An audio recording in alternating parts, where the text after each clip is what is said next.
Donc mes fréquentations étaient essentiellement musulmanes, donc j'avais beaucoup d'échanges sur Dieu.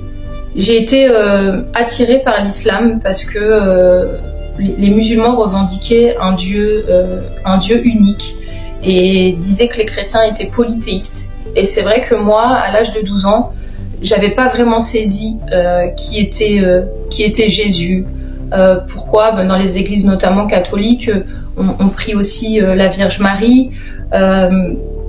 Il y a beaucoup de statues, ce genre de choses, et du coup c'est vrai que l'appel de l'islam au Dieu unique, ça m'a attirée, ça m'a semblé juste et cohérent, et donc naturellement je me suis orientée vers l'islam, à savoir que comme j'avais pas de structure au niveau familial, j'ai été beaucoup entourée de musulmans, et comme j'étais enfant, donc mes amis étaient musulmans, et donc j'étais beaucoup dans leur famille.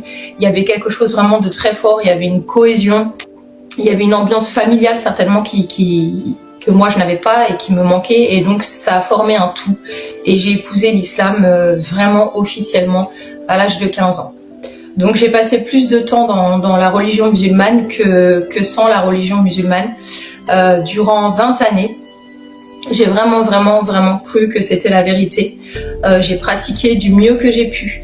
Et puis au fur et à mesure des années, en fait, j'ai commencé à être vraiment tiraillée en moi-même. J'avais l'impression que tout ce que je faisais n'était pas assez bien pour Allah. C'est-à-dire que j'avais aucune garantie de mon salut.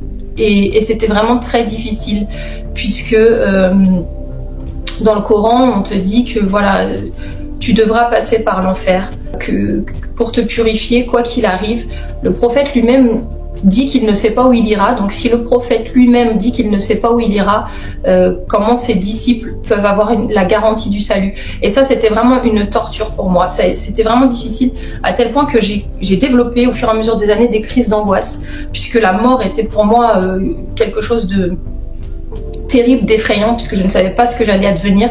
Et donc ma peur de la mort a fait que j'ai angoissé aussi de vivre, puisque la vie va se terminer par la mort, et donc j'étais vraiment angoissée.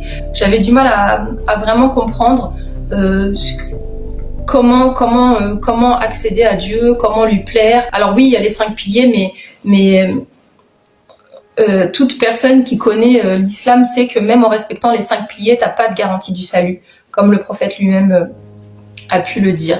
Et donc j'étais tiraillée en moi-même. J'avais l'impression que voilà que c'était sans issue pour mon âme, et je souffrais beaucoup. Ça demande vraiment beaucoup de courage de remettre en question toute sa vie, toutes ses convictions. Moi-même, ça m'a demandé du courage de revenir sur 20 ans de convictions profondes. Mais quand Dieu il t'appelle et tu résistes pas. Il y a à peu près 2 ans maintenant, j'ai rencontré dans le cadre de mon travail une personne qui m'a parlé de Jésus. Et moi, j'ai tout de suite rejeté ça, parce que pour moi, c'était vraiment du polythéisme. J'étais musulmane, je mourrais musulmane, et l'islam était la vérité absolue, le Dieu unique, et je ne voulais rien entendre. Et donc cette personne, malgré tout, a continué de m'en parler. Et moi, je l'ai vraiment rejeté fermement, et je me suis dit, bon, je pense que cette personne est perdue, est dans l'égarement, et donc je vais lui montrer que l'islam est la vérité.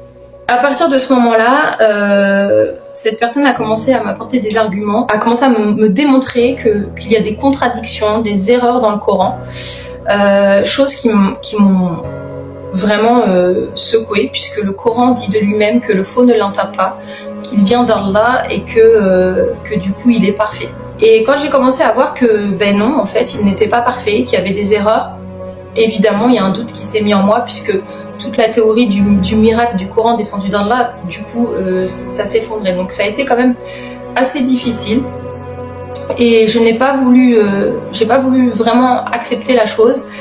Donc je cherchais toujours des explications, notamment les explications à dire mais non, c'est parce que c'est mal traduit.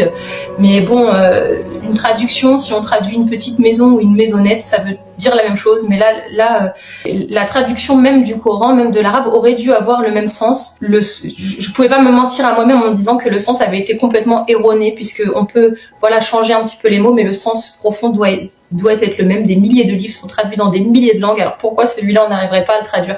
Donc ça a quand même mis des doutes en moi, mais c'était